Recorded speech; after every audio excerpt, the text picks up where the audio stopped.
And the Oscar goes to...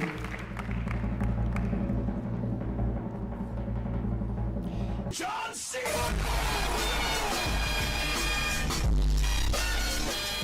Hi everyone, I'm Dom Griffin, I'm a film critic and you're watching the Armchair Auteur. This is an ongoing video series I do where we talk about new movies, old movies, screenplay analysis, that sort of thing. So if you like movies and film culture and just see somebody pick those things apart, please consider subscribing. This Sunday is the 93rd Academy Awards, and usually every year I do like a guide to the Academy Awards. I try to do like a big Oscars Best Picture breakdown thing where I run through all the Best Picture nominees and give people an idea what they're all about, what they're like, who I think should win, that type of stuff. And this year is kind of weird doing it because, one, I don't think that most people, even more so than usual, care about the Oscars this year.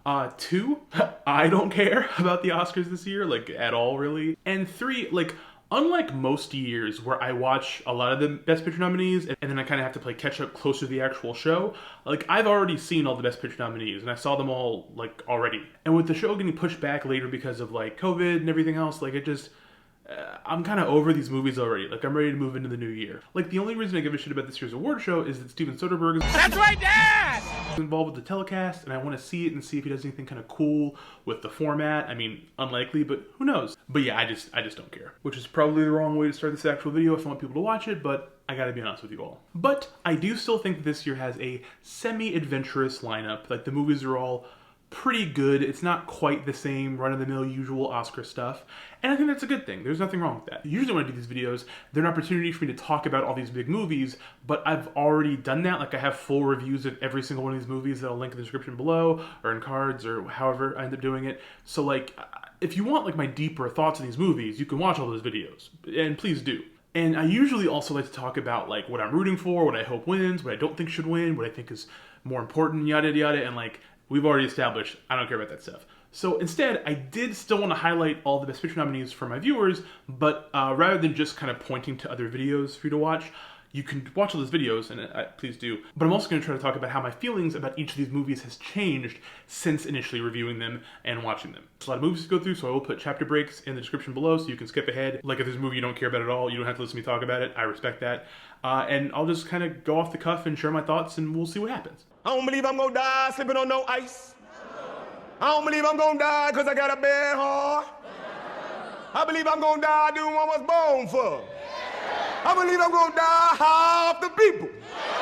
I'm gonna die for the people because I live for the people. Judas and the Black Messiah is a movie that I still feel very strongly about.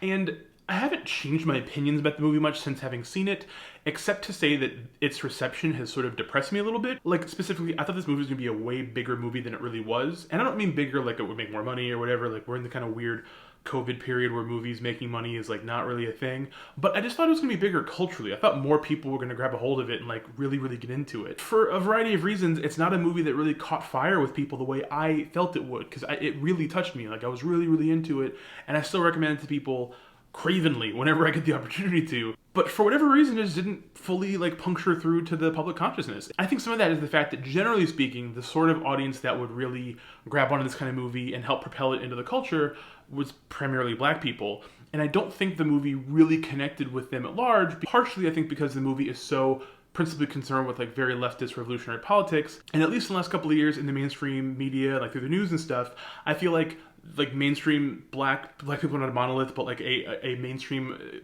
contingent of the black audience ship has been sort of like exploited in a way where like they're kind of trained to think that like lefty stuff is not like the Black Panthers and like Fred Hampton, that it's like Bernie, and like a lot of older black people just don't like him and think that he's like a bad person and all this different stuff. And like I feel like for people who are only interested in black movies for the sake of like representation, of just seeing ourselves on screen, I don't think that Judas and the Black Messiah really like scratches that itch. And people don't seem to be connecting to stuff like this unless it's solely like a pat on the back, hug yourself, look, it's us on the big screen type of thing. And like, I think this movie does have strong representation, but it's like, it's about more than that. And I wonder if that's why it's not connecting. I don't know. I think it rules. I think the movie is fantastic. It'd be cool if it won Best Picture. It probably won't, but like, I don't know. I think people should see it. I feel like it might have a stronger reception from people down the line, like it's like time passes, but I don't know. For now, it just seems like it's like a movie that's really good, and some people like it, but it doesn't feel like it's like a big deal like I thought it would be. It happens. What is it, Anthony? What is it? I feel as if I'm losing all my leave. Your leaves? The Father is the Best Picture nominee I watched the most recently. I did a video about it, obviously. And it's also the movie that I was the least interested in seeing. In general, it seemed like the sort of thing that I don't really like kind of maudlin dramas featuring older actors, like hamming it up or whatever. But like, it's not like that at all. It's actually a very, very well done film. It's very beautiful. Really strong performances all around. Good filmmaking. Like, it's a really touching, to me, haunting movie. And like, obviously, because I saw it the most recently, it maybe has not had enough time to degrade in my mind or whatever. But whenever I think of it, I still have good thoughts. I still feel very strongly about the film. And I'm glad I saw it, and I'm glad it's nominated for Best Picture, and I'm glad that other people seem to be checking it out. Like, I think it's a really good movie. A little sad, a lot of sad. Maybe not the best thing to watch if you're like, you know, not in the mood to interact with those sorts of feelings, but I think it's a really strong picture. I don't know if it's gonna like stand the test of time or be like a really important movie in the future, but like in terms of just good movies, well made, good stuff, The Father rocks. Like it's really solid. If you're the sort of person that looks at a movie like The Father and thinks, I don't really care about that type of stuff, it seems kind of boring, like it is really good. Like, you know, don't judge a book by its cover. I'd say it's good to hear your voice, but I can't hear a fucking word you're saying right now, so this is completely pointless. Lou wanted me to call you because I had a cigarette. You know, not great, not ideal, but considering the circumstances, which were pretty fucked up, you know, understandable. I'd say understandable. I liked Sound of Metal quite a lot when I first saw it, and I'm realizing now as I'm recording this that I did not make a full video about this. Like, I just thought that I did because I talk about it all the time. So, embarrassing, but I did talk about it in my Best Movies of the Year video, and I think it rocks. I think it's a very good movie. I think that it is sort of like an underachiever in the sense of like it doesn't feel like something that should be nominated for Best Picture. Like it's like a character study. It feels like a movie that would sweep the hell out of the Independent Spirit Awards and might have actually. I don't remember if they happened or not yet. I haven't watched the Independent Spirit Awards since I stopped having Nick Kroll and John Mulaney host. So like I don't know what happened, but it's an Independent Spirit Award movie more than it is an Oscar movie. I think Riz Ahmed is incredible in it. I think it's a fantastic performance. I've always liked the guy, but this is the movie that really kind of put him over the top for me, where I'm like, I'll watch anything that guy does. And I think the filmmaking is strong. I think the writing is obviously a little bit like, I don't want to say pedestrian because it's kind of rude, but it's a very like regular kind of typical indie movie. You know what I mean? It works really well, I think. Great sound editing, even if it's kind of gimmicky. Paul Raci, who's nominated for Best Supporting Actor, is killer in it. Like just a really great performance. I think Sound of Metal is a really good movie. It's totally the kind of thing you should watch. It's totally the kind of thing you should give a chance. I think the guy that made it's probably going to make better movies in the future. It doesn't feel like a big Best Picture thing, and maybe it's only in the conversation because it's 2020 and it was a weird year. Like, there weren't any big budget, like, you know, war movies to take its spot, I guess, but I dug it. I like Sentimental a lot, and I think the reason that I ended up never making a full-length video about it is because I don't have a lot of thoughts about the movie beyond I like this a lot, and I try to avoid putting those kinds of videos on the channel. No one seems to really care when I give a thumbs up for like 7 straight minutes, understandably. But Sound of Metal, still good.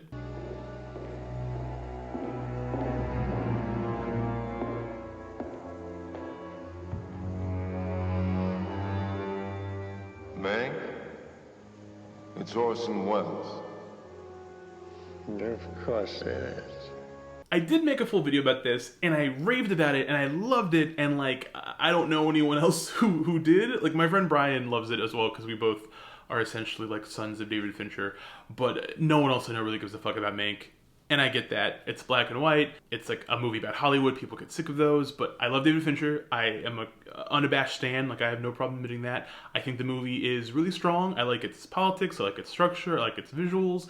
I know some people have like weird hang-ups about the movie in regards to the digital cinematography and stuff and the quality of it and all that stuff. I've seen plenty of like Twitter threads of people like making screenshots and pointing out how like the black and white contrast is all off and stuff. And like, I thought it looked great. I thought it was really cool. I thought it was really well made. I liked the script. I liked pretty much everything. There's a couple little quibbles I probably have about it. Like, some of the historical inaccuracy seems like weirdly like bad and cheesy and stupid. Like, it seems dumb to make a movie that's this meticulous and has like these weird little inaccuracies for no good dramatic reason. That stuff is bad, but like, I thought it rocked. It's obviously not going to win Best Picture. I mean, it probably shouldn't. I don't know. But I thought it was good. I thought it was a very strong movie. I thought it was really well done. I like anything David Fincher's ever made. I don't think he has a single movie I don't really like on some level. Like, I'm not crazy about Alien 3, I guess. I thought Benjamin Button was kind of dumb at first, but like, I cried a bunch, so like, that movie rules. Like, I don't think he has any bad movies. I don't think the guy's ever made a bad movie. I don't think this is a bad movie. I think people who are hating on Mank should just get over it. Mank rules.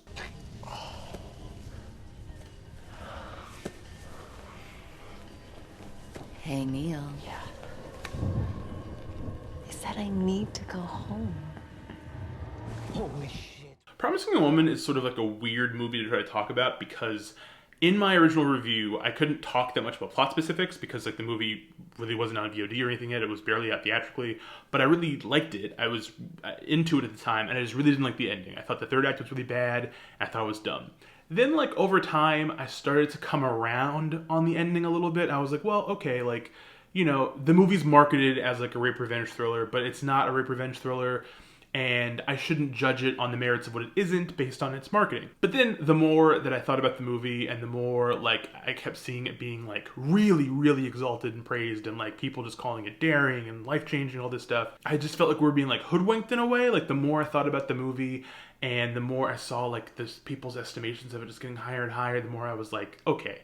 Before I liked it and I thought it had a bad ending, but now I'm like, there's no way the movie's that good, right? I'm sorry. Like, even someone like me who, like, liked it for the most part but didn't like the ending, like, even I have to be like, okay, fucking chill. Like, there's some good stuff in it, but ultimately it's a movie that feels like the first draft of the screenplay. You know what I mean? It feels like a movie where someone had, like, a concept and, like, they rushed it and, like, some of it works, but I feel like a lot of what works about it is people kind of willing it to work. And, like, obviously, I'm not the best person to, like, really explore, like, some of the themes about what makes the movie special to the people that do like it, but I will link a piece about it below that I read that, like, completely was like, yeah, this completely changed the way I really feel about the movie. I was like, you know what, no, each of these things is 100% correct. I couldn't put it into words myself, but it's like a complete and utter assassination of the movie. It's like a fucking headshot in like print form. That said, I do think Carey Mulligan's still really good in it. I still love like the music and like the look and the cinematography and stuff, the editing for the most part, but at its core, it just feels like kind of a hollow movie.